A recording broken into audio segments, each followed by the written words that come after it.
Hi, everyone. Welcome to the third panel in the 2023 Film Music Media Symposium series. My name is Savas. I'm the founder of Film Music Media. Today, we are looking at, with a great group of composers, that music plays a crucial role in the audience experience by enhancing the emotional impact of a scene.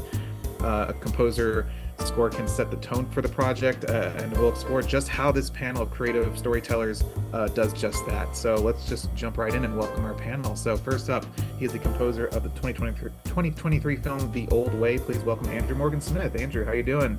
Good. I'm very happy to be here. Thanks so much for joining. Yeah. She is the composer behind projects like Marlene, Add to Wishlist, Rock the Cradle, and The Good Father, the Martin McNeil story. Please welcome Janal Bechthold. Hey, hi, everyone. I'm good. Thanks for joining us. He is the composer behind projects like Troll, The Quake, and Norseman. Please welcome Johannes Ringen. Johannes, how you doing? Hi, good. How are you? Good. And last but not least, he is the composer for Marvel's Wastelanders and composer sound designer for Slave Play. Please welcome Lindsay Jones. How you doing, Lindsay? Hi, everyone. Good. I'm glad to be here. Thank you for having me. Well, everyone, thank you so much for joining us for another awesome panel. So great to have a group of amazing storytellers like yourselves together. So I just want to start off, just maybe get kind of a little bit of an origin story from everyone. If anyone, we can go around the room. What do you remember as kind of the earliest experience that you were really emotionally impacted by film, TV, or anything, music that kind of really pulled you into the visual storytelling world with, music as an, helping the narrative? There's something from your childhood. Was it later on something that really was like, oh, this has left a lasting impact on me? And we can jump around the room. Andrew, if you want to kick us off.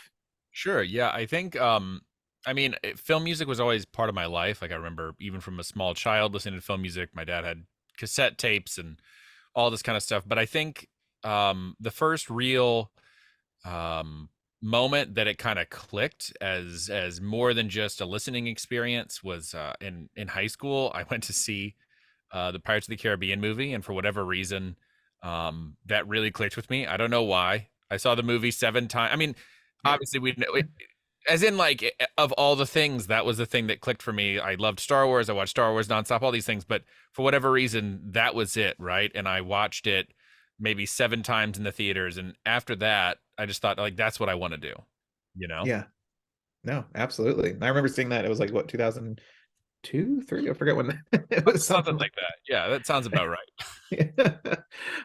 Lindsay, how about yourself? So I think I'm a little bit older than some people on this call because I went to the opening weekend of Star Wars in 1977. And I was probably 8 years old, and just the magnificence of that score absolutely blew me away. And I just remember being completely astounded that music could be so emotionally effective, so tied to the character's emotions, and yet be so full and rich in its sound, as well as just such a memorable piece of music, like a really incredible melody that you couldn't get out of your head, and yet at the same time had made it so tailored to the emotions of the scene. And I think that's what really attracted me to it. Wow, that's amazing. Janelle, how about yourself? Yeah, it's interesting so far that so many people have talked about Star Wars, but Star Wars was something that also really impacted me, partly because so I grew up without a television, or at least we didn't actually have one all of the time, and my mom wasn't really into us watching films. But when it came to Star Wars, I was able to watch the first little bit before my bedtime. So I always got to a certain point and then I had to go to bed. But I remember it being just so spectacular, and probably because we didn't get to watch so much media all the time. It's not like today where I think we're totally inundated with media. I have really fond memories of on special occasions, my parents would rent like a VHS player, and we would watch old classic musicals. That was our thing. And so those really brought the fun and the joy that one can experience with film and film music. But there was something really special about some of the like Star Wars, which is a lot different than your standard golden age musical. Mm-hmm. That's amazing. So yeah, so it was just like it's a special treat. So every night you just got to just live in that little world for a few moments. Yeah, very special. Absolutely. Johannes, how about yourself? Yeah. Yeah, I grew up with games, so that's where I'm coming from. And I remember actually that I was recording with a tape recorder because I thought the music was awesome. But when it comes to movies, our teacher took us to Schindler's List, and oh wow, yeah, doesn't need any more introduction. It's a fantastic movie with fantastic music. So I think it's fair to say that it has stood the test of time. Yeah. So yeah. What games? I'm curious. What games did you grow up that really like? Do you remember any scores or games that stood out to you? Or I even remember the Commodore 64. Oh wow, yeah. So there are some really awesome composers from there. So every now and then I listen to the composer do chip tunes. Yeah. Like there's a guy Ben Alglish, and yeah, it's awesome. I recently went on this kind of a YouTube kind of spiral of just watching orchestras do like Donkey Kong and Diddy Kong and all those like great Nintendo scores, and just doing. There's Japanese orchestras was one in Quebec that didn't make. I'm just like this. Just the music just is so amazing that from those. Yeah. I grew up with Super Nintendo, so those were like that what stuck with me.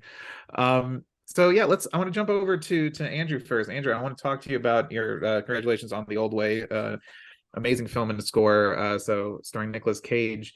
So the Western is one of my favorite genres. So I'm curious how you approach this film, especially with all, I guess, the musical baggage that comes with the genre, whether you're going more Morricone or more, Americana, there's so many different ways you can go. So I'm curious how you approach it to kind of create your version of the American West.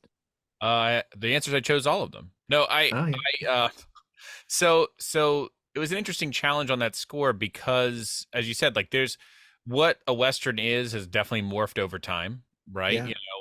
What the Western is versus, Silverado, the good, the bad, and the ugly, all these different worlds. It seems like a Western's been scored in every genre, people have done it in, spaghetti Westerns with guitars. They've done it in minimalist guitars. They've done it in orchestras. And as the tone evolved on the movie, we realized that the guitar tone by itself wasn't going to be enough. It was just kind of too intimate. They shot it in Montana, so there'd be these huge vistas. We'd cut away these huge vistas, and the guitar stuff just felt so intimate. It just didn't do enough. And the other thing is the tone of the movie kind of evolved, and we were looking at much more of a classic studio Western, much more of what you'd get with like a John Wayne film versus a more modern film, which is usually a lot more gritty and a lot more realistic. So this was a little bit more of a callback to an older time. So what I ended up pulling inspiration from was actually from Rocky Mountain folk music, so a bit of Americana, and then also going back to like kind of Copeland sounds, and then kind of merging those two to create this modern classic studio Western sound, a little bit of kind of assembly of the best parts of each thing, I guess. Yeah, that's awesome. Yeah, Rocky Mountain folk music is so interesting too, and I think just pulling from folk music in general, I got into Appalachian kind of folk music kind of on the East Coast here too, and there was this album I just found in one playlist or something that was just like the Appalachian like Picking Society or something, and it was some amazing, beautiful stuff that really just resonated. And I think so much inspiration there. Yeah, it was truly. I mean, it so many of them have like similarities, but then they all have their own little language that they're speaking and doing, and it was cool also to try and take some of those influences and not just grab the instruments, but try and also translate that stuff back over into the orchestra. So a lot of open chords, a lot of open fourths and fifths, a lot of material like that as well, and then having orchestra do fiddle motions and fiddle ostinato kind of stuff was a lot of fun for sure. Yeah, absolutely.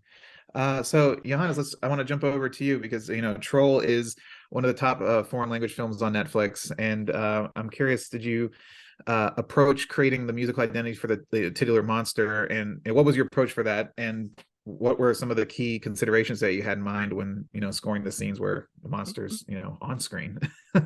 Yeah. The troll, without any spoiler alerts, I think, obviously it's a big troll and with the impact and everything, but it also has an emotional side to it. And the director Roar, he loves brass, so that was sort of like, it needs to be brass. Yeah. But then we had, when we recorded it, we had a sort of like a double brass section, and but there's also an emotional side to the troll. So and we wanted to give it a sort of like a Nordic flavor, so we used a Hardanger fiddle, which is a Norwegian instrument. Troll is from Norway.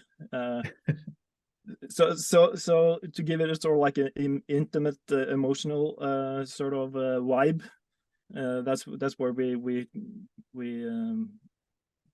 got that from the Hardanger fiddle. Absolutely. Lindsay, I'm going to take it over to you now. So Marvel's Wastelanders is a series of radio drama podcasts. How is this format different from your other projects, and are there any challenges that arise since you're not scoring to an image on screen?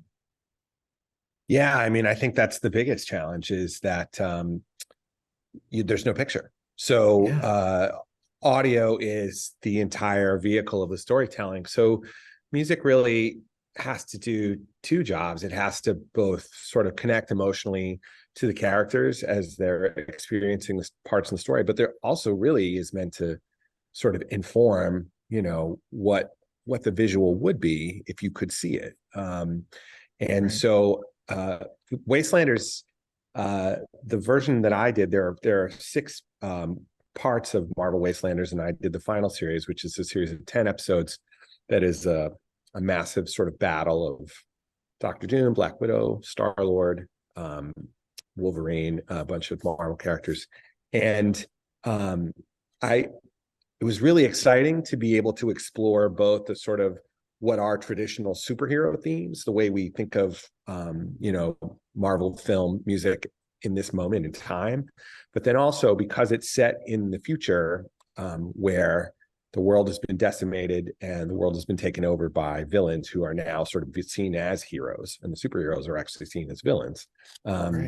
It's really about flipping those themes on their head and using glitch sounds and broken computer sounds, things like that, to sort of create this really strange, broken, foreign world that we live in. And so it's sort of like transitioning back and forth between this, a post-apocalyptic time and the glory days of superheroes. So it's a wonderful challenge to use those themes to not only connect emotionally, but also illustrate what the sort of epic scope of the story is through audio. Yeah, I think that the whole podcast boom has really opened back up to kind of narrative, going back days of radio, of just kind of, audio narratives and creating that. So I think it's such an interesting thing how history is repeating, but also evolving in certain ways. So that's awesome that you got to work on something like that. Thanks. Yeah, it's been so much fun. I really had a wonderful time. Well, Janal, I want to jump over to you. We have to talk about the feature film you scored, Marlene, which tells the story of a man that was wrongfully convicted of murder through the lens of his wife. So I'm curious what your scoring process was, just to find that kind of tone and atmosphere of tension, suspense, but also, the perspective of keeping it, through the character, of course. Right. So the Stephen Truscott case was really important in Canada's history. It's essentially, he was 14 years old when he was accused of raping and murdering one of his classmates. He was 14 and sentenced to death. And it actually overturned Canada's capital punishment laws, which is really, really notable. And so this film it's a quiet, simmering drama. And so we chose to use a bit of a classical approach. And so most of the score is a string section with some woodwinds added in.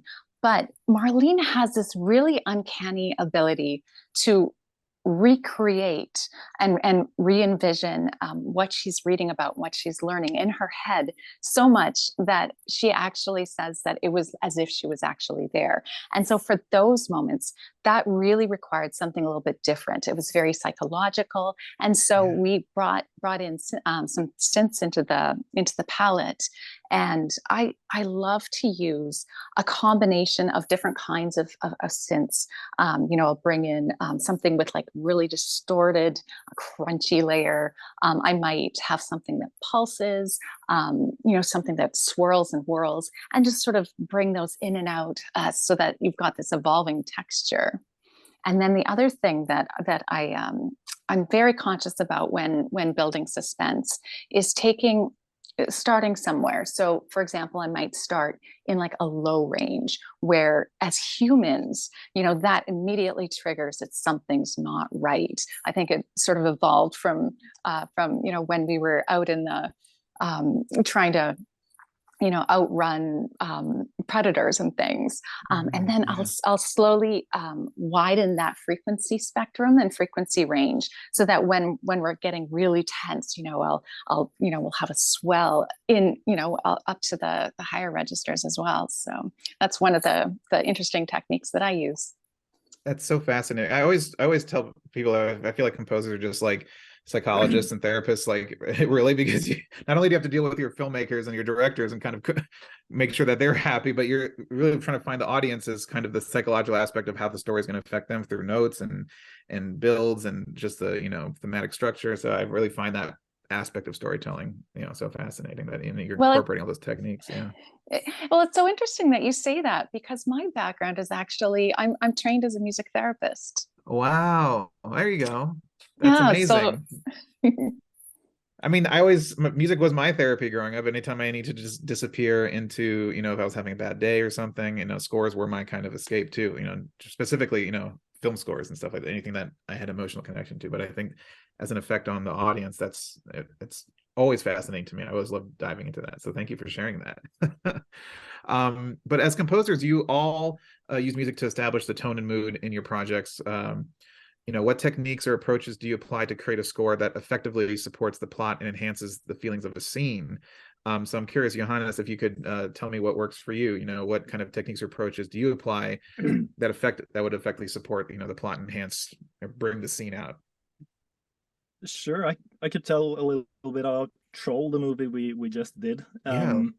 And we were trying to find something about Troll from the sort of like the popular culture that we could tap into.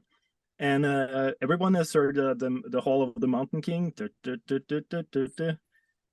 And it's been used in movies before, but the composer Grieg is from Norway, and the Mountain King is actually a troll. So we used that as sort of a theme for the whole movie, and we did like variations of that theme, and I extracted some chord progressions out of that exact theme.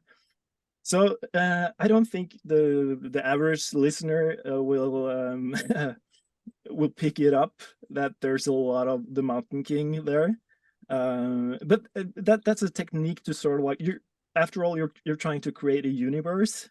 And if you can find an angle, that's always good. Yeah, absolutely. That piece I love that you're using it kind of like that, because I feel like this piece has sort of become every YouTube video I watch now, it's usually used as like a comedic thing or something like, and it kind of lost its, I think, power. So the fact that you're kind of extracting DNA and kind of bringing it into your score, I thought that's pretty cool. Janal, I'm gonna jump back to you real quick to talk about the short film you scored, Rock the Cradle, which deals with themes of postpartum depression. With such a serious and heavy theme, how do you incorporate that into the score and kind of balance the weight of the subject matter? Yeah, this was a really, really difficult film in that, like you said, the topic is something that isn't talked about a lot, but affects a lot of women. And so the filmmaker took a very experimental approach. She wanted to show more of sort of what cerebrally was happening inside these this woman's head. And so she used some experimental filmmaking techniques. She used some black box, and she was telling me about how they used like a lot of water as just an image. So there might be a bowl, like a fish bowl in one scene, there might be a glass of water.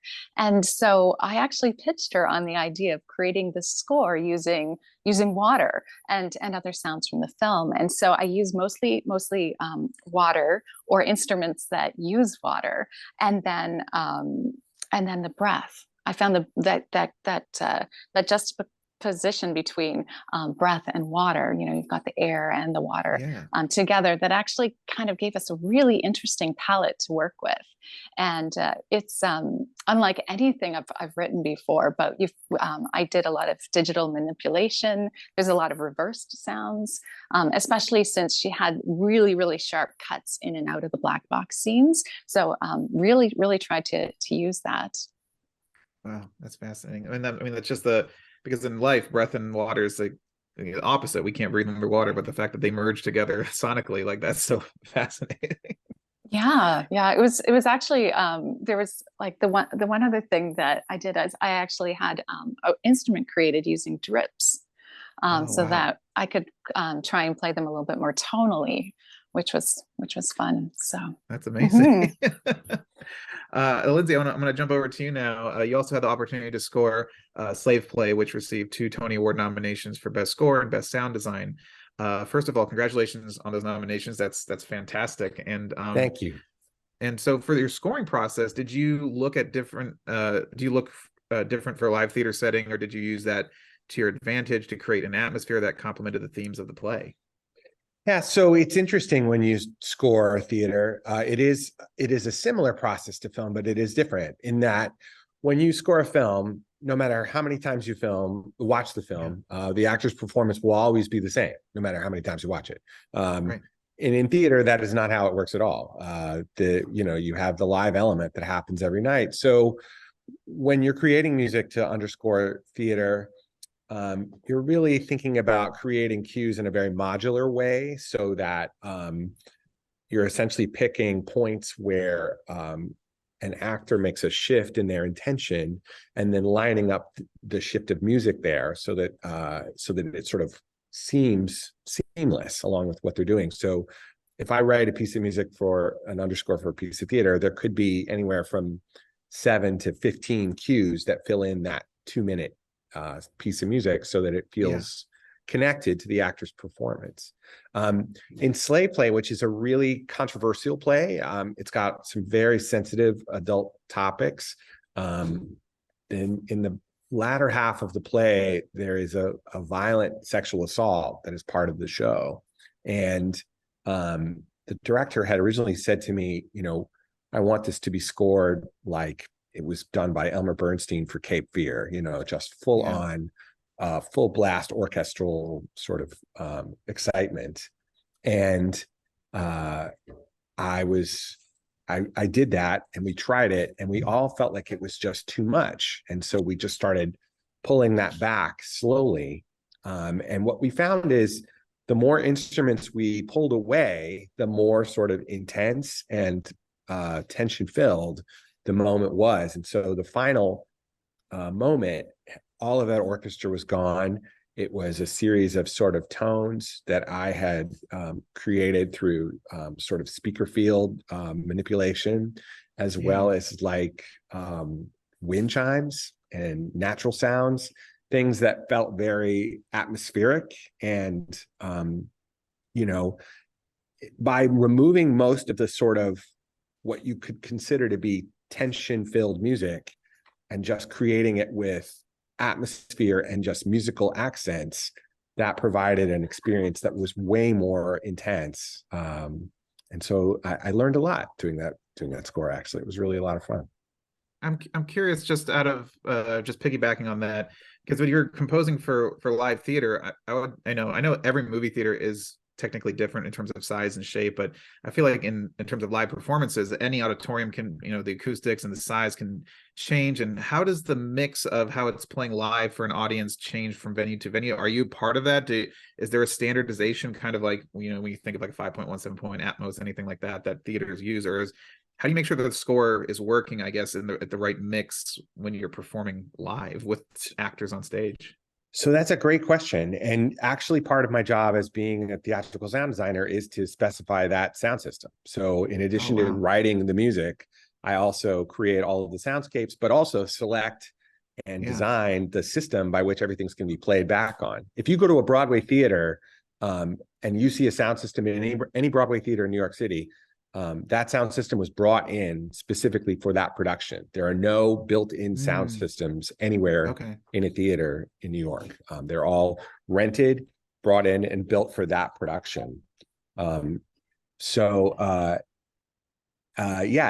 big part of that experience. And the other challenging part is you're really trying to make sure that everyone in the audience has the exact same experience. So you're really creating a speaker system setup that hopefully has the right coverage to get everybody in the auditorium, so that everyone, no matter where they're sitting or how much they paid, and there is a difference from the back row to the front, you want them all to be equally engaged and feel like they really got their money's worth on the show.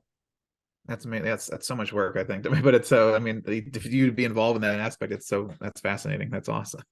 It's really fun. And I mean, being that guy who actually gets to pick the speaker system, you have a lot of control over how you hear the music that you don't necessarily always have in film. So I don't mind it at all. Because you can compose a score, and you don't know if the person's listening to it on something like this, or they're sitting at the Chinese theater, or the giant auditorium. It can vary very differently on wherever it's being presented. So the fact that you get to control that must be creatively, I mean, really cool.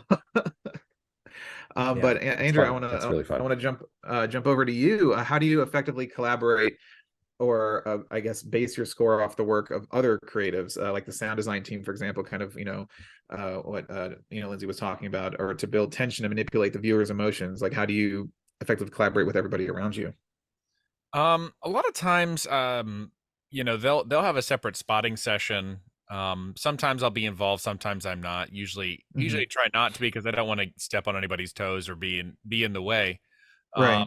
But I always am aware of what other people might want to do, and explore opportunities that that might be really cool to explore. So, a perfect example is, if I know something's going to be super loud, then I often try to stay out of the way of it, because I don't know, almost every time I go to a mix session, if there's an explosion, it's just taking up the whole frequency range. Don't even bother, like just maybe stay out of the way for the initial explosion, then come back in or something. But it also leads some cool times to really experiment. I remember there was this indie movie that I worked on, and they had really built this really cool almost jump scare into this tension sequence. This woman was supposed to be asleep on the couch, and she's scared that somebody's going to come in the house. Well, she has a nightmare that somebody's in the house. She sees the person, she wakes up, and then once she's awake, she hears somebody outside the house going around the outside of the house, right? So what we were able to do, which was really cool, is you have this big build and jump scare with the person inside the house with the nightmare, and then we basically went to almost nothing with only the sound design playing, where you could actually hear, the person walking around the outside of the house. And then we just brought in the real score, like much more score whenever, it was more revealed where the person was. And I think it created this nice opportunity of, so many times it's so easy to telegraph that, oh, we're about to have the scare. Right. But in films like Alien and all these different movies, it's like the scariest parts was where there was no score. And then the thing jumps out at you, and you have no idea when it's going to jump out at you, right? You have no idea when that cat is going to get jumped out. All you had was the little rangefinder, right? And you just hear the noise of the rangefinder getting higher and higher and higher and higher and higher. And I think, experimenting and looking for those moments, and obviously sometimes they get nixed and it doesn't work out. But it's always nice to look for the moment that maybe it's not the traditional answer, of like, hey, let's make it scary, hey, let's make it happy or whatever, and let some other people really kind of take the reins and complement what we're doing.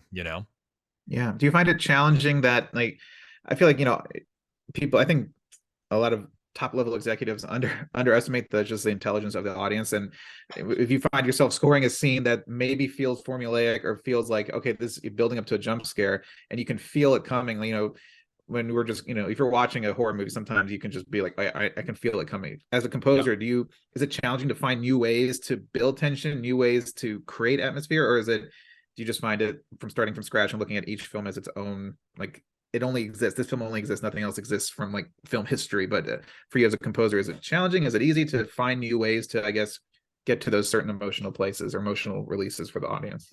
I mean, professionally, I want to say that I try to start, from zero every time, but obviously there's going to be tropes that we all work with. There's going to be tropes that we fall back on because that's how you write. That's how you've learned to write. And then the producer component and director component is a real thing, or even network component if you're on a TV show, if you're on some kind of TV product or TV movie or something. The aforementioned indie film I was talking about that whole sequence got chopped to pieces and destroyed, and ended up having music through the whole thing.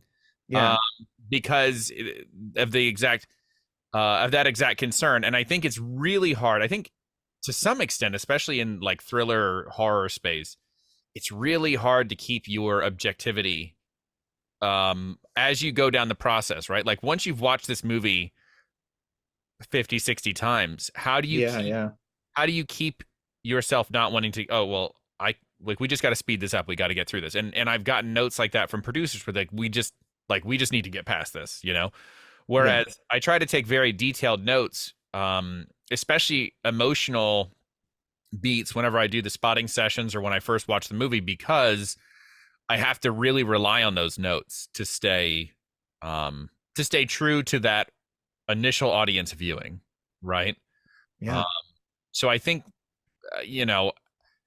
there's a little mixture of everything. I always try to find something that in every film that kind of is the thing, kind of what we were talking about earlier of like, what's the thing that you're doing in this movie that's your almost like the actor's secret, like a lot of actors say, oh, well, my character has a secret and that's how they keep their edge.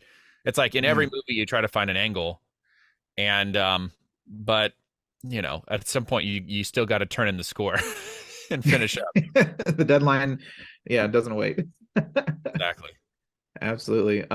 Before we wrap up our conversation, I do want to go around the room real quick, and I want to ask a question that normally I start a conversation with, but the fact that we've kind of got to hear everyone's techniques and approaches, and really you're diving into your craft, but I'm interested as all of you as human beings, as storytellers. So I love to ask this question of, what does music mean to you? Whatever you make of that question, whatever sense you make of it, as a person, as a professional, as a musician, as a composer, as a storyteller, just what does music mean to you? So I'll start with Johannes, if you want to kick us off, set the tone. Oh, that's a good question. Can I say everything? Okay? You can say everything, whatever it means. However you take the question. If it's everything, if it's how you breathe, if it's just your creative way of scratching your itch or what, I'm curious. What does it mean to you? I guess all of us, there's a reason why we do this for a living, and at least for me, it speaks to me on an emotional level, and that's where I grew up listening to music, and so a little jokingly, of course, that I'm saying that it means everything, but And it means everything. Janal, how about yourself? I mean, it's a very difficult question, but for me, I really feel like it's that thread that really ties humanity together. I mean, they always say that, like animals can't experience music the way we do, but, music is something that's in every single culture around the world. So it's definitely the thread that connects us all. It's that universal language that just kind of, you can feel, despite different instrumentation or style, just like it just, you can read it, you can feel it. Lindsay, how about yourself? I mean, to me, music is two things. The first is it's an endless mystery that I feel myself constantly trying to unravel. And the more I learn, the more mysterious it is. And it just keeps drawing me in to want to learn more and understand more about how it works and how it affects people. And then the other thing is, and I say this, I teach a class in composition at the University of North Carolina School of the Arts. And I always use the phrase emotional context. Music gives us the ability to create a context by which we can understand other people's emotions. We can see what they say and we can perceive their performances, but music gives us a window into the emotions that they're feeling in a way that they may not ever be able to verbalize. And that's this hidden connection that is only through music, in my opinion, that gives us the ability to identify with others and understand them in a more deep emotional way than we would without it. No, beautifully said. Absolutely. Andrew, how about yourself? The unfortunate thing about going last is that I feel like I'm going to copy off everyone else's homework.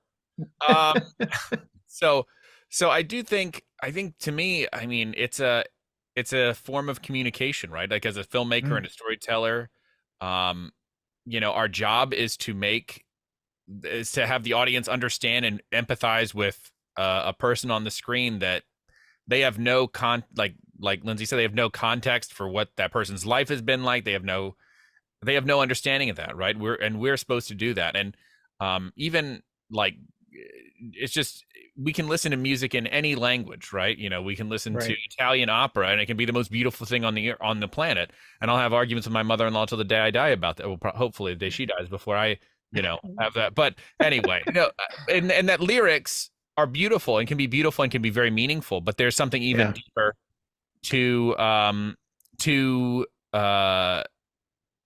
we had this discussion of like, what's more important, lyrics or music? And sorry to all you lyricists out there, it's like the music is the more universal thing, right? It's the thing that gives the initial understanding to everyone in the audience, and that's really, the thing that talk what everyone else has said. It's the thing that can kind of connect us universally, and as filmmakers, even more can communicate things that in the old way, the two characters, it's like heavily implied they're on the spectrum, so they don't emote in the same way that a normal movie does. And part of the challenge was what is the inner emotion going on, even though they're not outside showing what that is, right? It's giving things, context and emotion to information to the audience. But yeah, absolutely. No, I mean, that's what a score is too. You're also saying stuff that can't be said via dialogue or being shown practically. Whatever you're seeing on screen, it's what's unspoken. 100%. So I want to go around it one last time before we wrap up, and if you a lot of young composers, people getting into the industry for the first time, are watching these videos, and I know it's impossible to kind of sum everything up in like one little piece of advice, because especially since everything is changing so fast, and just us working in this field, watching the ground shifting beneath us every day as technology changes, as the industry changes. But I'm curious if you could give just one piece of advice to anyone who's entering this field at the start of their careers. What advice would that be? And then to finish us off, if there's anything that you can share that you're working on that we should be, keeping a lookout for in the future, let us know, because I know there's some NDAs and maybe you can't speak to everything, but if there's anything that we can hear about, I'd love to know that. So Janal, if you want to kick us off. Sure. So I have two pieces of advice. One is, this is an industry of persistence. So it takes time to develop really strong connections with people. So you want to think about making friends in the industry, people that have the same kind of creative sensibilities that you do, that you want to sort of work with them consistently over the span of your career. So it takes persistence to find those people and to create enough relationships that you can have a sustainable career. And the other thing is, never lose your sense of play. This is really important, I find. It's all, there's so much out there about this piece of gear and that piece of gear and this new software and that software, but ultimately it's about what makes you unique, and sometimes finding that little something that can't be bought in a VST, or isn't in the latest and greatest synthesizer, but something that's unique. That can really go a long way to having your own notable sound. No, very well said. And is there anything that you're working on that we can look forward to coming out, or is everything under wraps still? No. I'm actually really excited. Coming up soon is going to be the second of in a trilogy, and it's called Brave Rebel Army, which is the second. The first one is Brave Little Army, and this is essentially the same girls from the first film, but now they're 22 and they're at university, and after a very terrifying experience on campus that involves one of their own, the young women take justice into their own hands, and so it's a bit of a dramatic fantasy. It should be really exciting, and awesome. Should be good. Awesome, can't wait for that. Johannes, how about yourself? Any first off, what's a tip you would give to somebody entering the industry? My advice would be to understand why you're there and what is expected of you. And our role, after all, we're there to support the story. We want to write awesome music that's really awesome and it stands on its own, but at the end of the day, it's all about storytelling. That's at least something that it took a little while for me to understand. Absolutely. I had to connect that. I interviewed Alan Silvestri one time, and he told me a story from when he first started on his first project, and he was like, he got pulled aside by, like, I forget the director or the producer. He's like, what the hell are you doing, man? Like, this is not about you. Why are you putting your music in front of everything else? This is about the film. And that was like a snap for him. He's like, that's right, it's not about my music, it's about how this music can help the collaborative process of the whole thing. But that's exactly what you put. And I thought hearing it from him, who's done all these scores, was so crazy. I'm a huge fan of Silvestri, the Back to the Future score. I always come back to that. It's such a fantastic movie. Absolutely. And sorry if I cut you off, if you want to finish your thought or anything that's coming up that we can look forward to. I recently finished a show, Captain Fall Guy, which is coming out on Netflix. I'm not exactly sure when it's coming out, so I'm really excited about that. And I'm doing a Convoy, which is a Second World War drama. Oh wow! It's two really nice projects that I'm excited about. So I hope the audience will receive them well. Yeah, I know. We can't wait. We can't wait to check it out. Absolutely. Lindsay, for you, what's a piece of advice that you would give to? I know you're also an educator and a teacher, so I'm curious. You probably have some words of wisdom. The thing that has taken me the longest to learn over a long period of time is I always consider myself to be a really straightforward and honest person. And so if somebody asks me a question, can you do this? And if it's something I think I can't do, I would just say no. And what I've learned over time is everyone hates hearing the word no, everyone. And I realized too, I'm really sort of selling myself short by saying that in the moment. And so what I have trained myself to do, and what I give others the advice to do, is to say, give me a second to think about it. Can I come back to you? And giving yourself time away from that situation in order to come up with ideas. You may not think of a solution, but you might. And if it's something you might not have thought of in the moment. And if you go back and you're able to do it, then that's amazing. And if you go back and you say, hey, listen, I really put a lot of thought into this, and I can't figure out exactly how to give you what you want, but here are some alternative solutions that are close or similar things.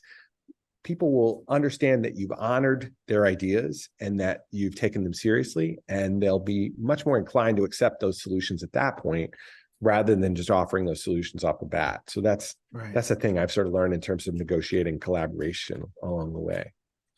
Absolutely. Yeah. In terms of projects I have coming up, I'm currently sitting in the lobby of Indiana Repertory Theater, where we're beginning a production of Oedipus, which has a live percussion score that will be played nightly here at the theater.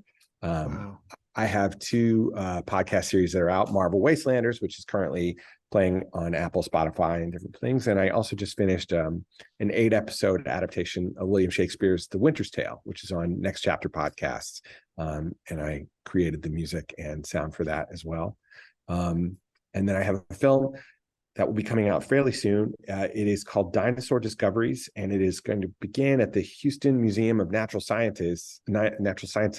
It is a 45-minute film about dinosaurs, like an epic sort of dinosaur movie, and they're using holographic cinema technology, similar to what Tupac used to appear at the Super Bowl a few years ago. Right. They're using that as sort of the next wave of what will happen in cinema in the future, using holograms as part of a cinematic presentation. So I'm super psyched about it, and I got to make really epic, huge dinosaur music, which was an unbelievable experience. I had so much fun. So that's what's happening. Awesome.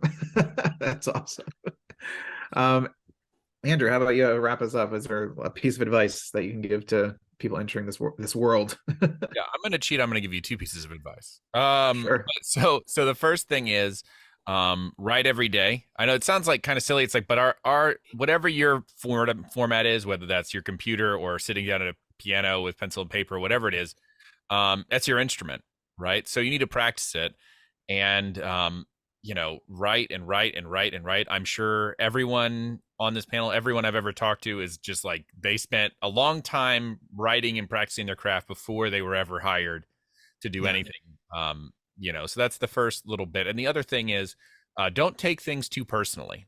Don't, if the producer doesn't email you back or text you back or call you back, it's not because they hate you or because they think you're terrible. It's because, they may be busy, and hopefully they are busy, because maybe if they're busy, they're more likely to hire you, Right. And then, there's a lot of ups and downs in this job, and it's easy also to get personally hurt because when we make art, especially making art for somebody else, like, you're putting yourself out there.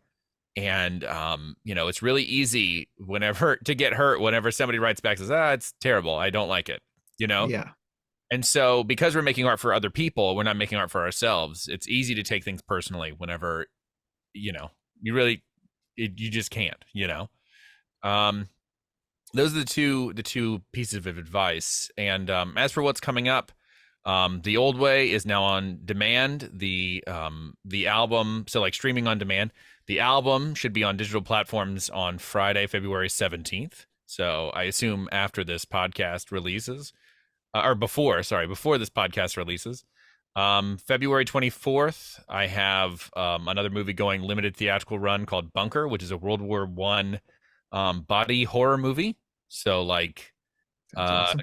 Guys get stuck in a bunker, and there's something there waiting for them. So, which is a lot of fun. And that score also releases on the 24th of February, which is like full orchestra kind of. If you like the score to like Alien and that kind of thing, it's in that vibe. The director describes it as like neoclassical. Like, what if a horror composer? What if a composer from the 40s scored a horror movie? This is the whole pitch. And then the last thing is, sometime in the next couple months, I think March or April, I co-scored the final season of Disney Animation's The Owl House with Brad Breek. Oh, yeah. So the finale of that show comes out in the next couple months. They haven't announced the official date, but I think it'll probably be March or April, but I don't know the official time. So all exciting stuff, Yeah, no, absolutely. Well, everyone, I want to thank you so much for your time. I know you all are so busy, and to come together from all over. I mean, we're all over the country right now, so it's just fantastic to be able to talk to you all in one place. Andrew, Lindsay, Johannes, and Janal, thank you so much for your insight and your expertise and opening up about your process. And I want to thank everyone at Impact 24, our friends at Impact 24, for helping us organize this and put this together with Film Music Media. And we have more panels of this series at filmmusicmedia.com, so be sure to go check them out on our YouTube channel as well. So thanks, everybody. Thanks for having Thank us. you.